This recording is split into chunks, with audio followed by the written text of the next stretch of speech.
إن تنصروا الله ينصركم ويثبت أقدامكم. Ya. Ustadz, bagaimana cara agar kita merasa diawasi oleh Allah Subhanahu wa taala? Terkadang saat sendirian godaan untuk berbuat maksiat sangat besar. Sering sekali berbuat maksiat, bertobat, kemudian maksiat lagi, bertobat lagi. Mohon nasihat dari Ustadz, semoga Allah memberikan keistiqomahan dalam agama ini. Taib.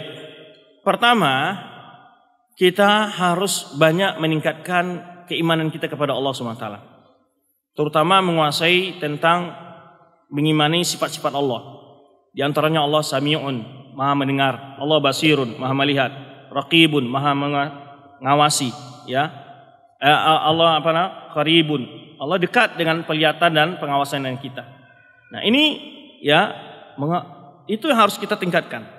Tidak ada satupun yang tersembunyi dari Allah Subhanahu wa taala dimanapun di muka bumi ini, ya. Maka tapi pengawasan Allah itu datang ketika kita lengkapi dengan ilmu, ya. Kita lengkapi dengan ilmu, kemudian ya di samping itu tingkatkan makna beriman kepada malaikat. Kita bersendirian, bukan bersendirian, ada 2 orang malaikat minimal yang mencatat kita di tangan kiri dan kanan kita. Di mana bersendirian kita, ya kan? Ada selalu malaikat. Nah, ini fungsi-fungsi ini, makanya keimanan ini yang perlu kita dalami. Ya, maka mesti kita beriman kepada malaikat bukan hanya sekedar meyakini ada malaikat, tetapi ada efeknya kepada tingkah laku kita. Adanya raqib atid yang mencatat amal baik buruk kita. Wa ma yalfizu min qawlin illa ladayhi raqibun atid. Ya, inna 'alaikum lahafizin kiraman katibin. Ya, ada malaikat selalu mengawasi, mencatat kita. Nah, kemudian setelah itu bagaimana meningkatkan keimanan kepada Allah, meyakini Allah selalu melihat dan mengawasi kita, mendengar perbuatan kita, ya, perkataan kita, melihat semua perbuatan kita. Kemudian tambah beriman dengan apa?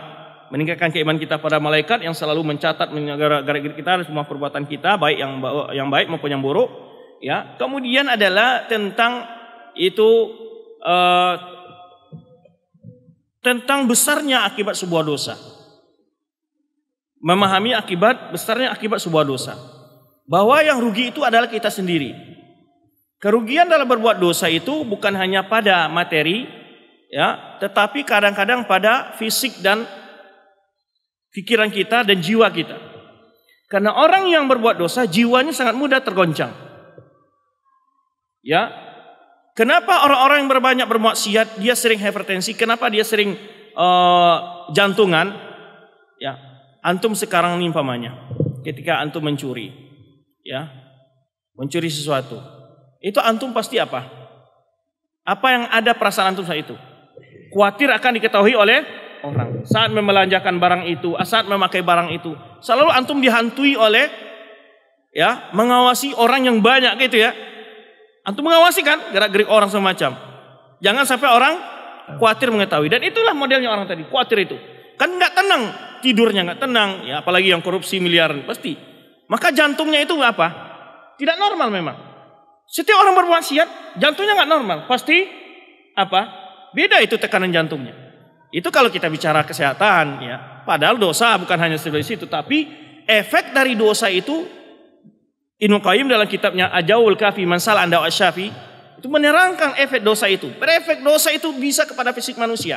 Disebutkan oleh Ibnu Qayyim contohnya apa? Sampai ada manusia yang hampir-hampir bentuk binatang karena dia melakukan dosa, yaitu yang biasa dilakukan oleh sejenis binatang itu.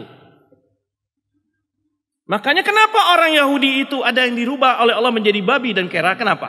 Karena kemaksiatan mereka itu adalah pas seperti perbuatan itu.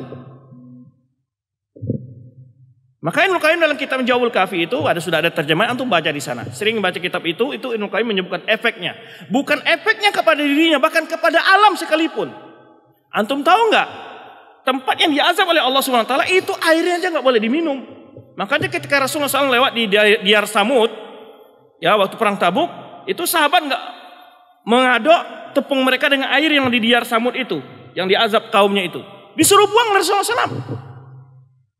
Bahkan lewat di situ harus kalian upayakan menangis.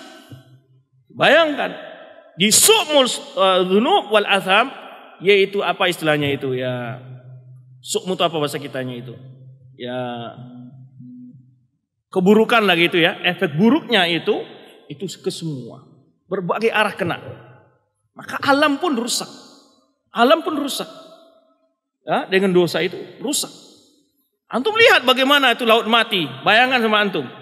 Tahu nggak laut mati? Kenapa laut mati? Nggak ada ikan yang hidup di situ kan? Garamnya. Bayangkan sama antum. Efek dosa itu luar biasa ya ikhwan.